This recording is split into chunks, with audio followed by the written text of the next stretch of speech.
আসসালামু আলাইকুম বন্ধুরা, সবাই কেমন আছেন? আমি আমাদের জমিতে এসেছি।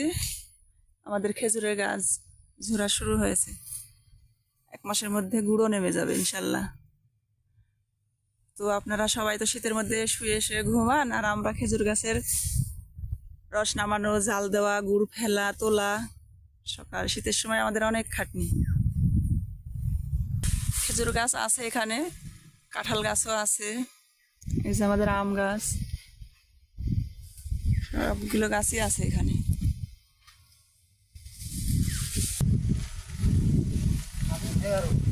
রোদে তো দেখা যাচ্ছে না, এটা আমাদের গাছ ঝোড়া কাজ শুরু। 1 মাসের মধ্যে গুঁড়ো নেমে যাবে ইনশাল্লাহ। এটা আমাদের জমি, ওখানে এটা ফাঁকাই পড়ে আছে জমিটা, ওখানে ধান লাগানো হয়েছে। এটা বাগান খেজুরের আর আমের গাছ এখানে।